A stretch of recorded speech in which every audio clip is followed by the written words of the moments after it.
নীলফামারীর মুসা পার্কে ঢুকলেই যেন শান্তির একটা আলাদা অনুভূতি পাওয়া যায়।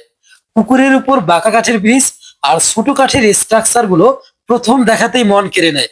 নীরব পানি, হালকা বাতাস আর চারপাশের সহজ সরল পরিবেশ মুহূর্তকেই করে তোলে আরো কোমল। এই যে পার্কে ভাইগুলোকে দেখতে পাচ্ছেন, ছোট ভাইগুলো, এরা হচ্ছে এখানকার পার্কটা পাহারা দেয়। আর এরা কিন্তু দায়িত্বে আছে বলতে গেলে। আর এখানকার আকার আকৃতি ছোট হলেও এখানকার সৌন্দর্য, এখানকার কাঠের ব্রিজ প্লাস এখানকার দোতলা স্ট্রাকচার আর এখানে গ্রামীণ পরিবেশ আপনারা উপভোগ করতে পারবেন। যদি আরেক জলম আমি পাই গো, সে জলমে তোমাকে চাই গো। আসসালামু আলাইকুম, কেমন আছেন সবাই? আমি এখন দাঁড়িয়ে আছি নীলফামারীর মুসা পার্কের সুন্দর এই কাঠের ব্রিজের উপর। এটি সদরের খুব কাছেই, সদর থেকে জলঢাকা যাওয়ার পথে দুহুলি বাজারের কাছে অবস্থিত।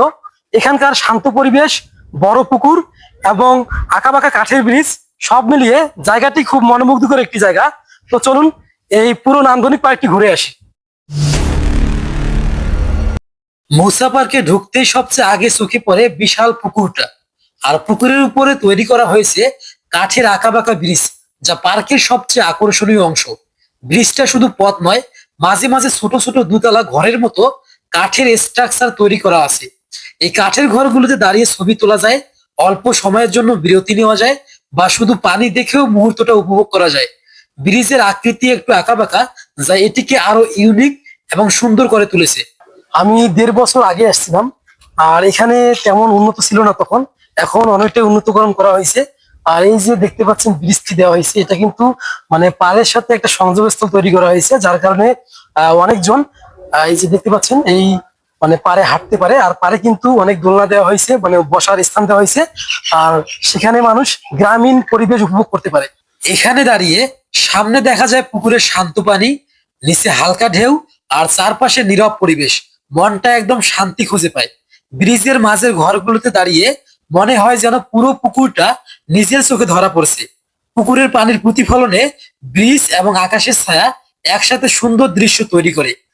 এখানে হাঁটতে হাঁটতে মনে হয় শহরের কোলাহল থেকে দূরে এসে আমরা একমাত্র বা অন্য পরিবেশে প্রবেশ করেছি।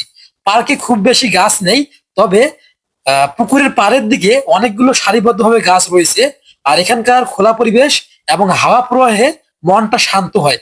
বাচ্চারা এখানে আসলে দৌড়ঝাঁপ ও খেলাধুলা করতে পারে, আর বড়রা চাইলে ব্রিজে দাঁড়িয়ে বা ঘরগুলোতে বসে মুহূর্তটা উপভোগ করতে পারে। মুসা পার্ক শহর থেকে খুব দূরে নয়, তাই দুপুরবেলা হালকা ঘুরতে বা বিকেলের সময় রিল্যাক্স করতে খুবই সুবিধাজনক। ব্রিজ এবং ঘরগুলো পার্ককে দেয় এক ধরনের নকশার সৌন্দর্য, যা অন্যান্য পার্কের তুলনায় এটিকে আলাদা করে তোলে।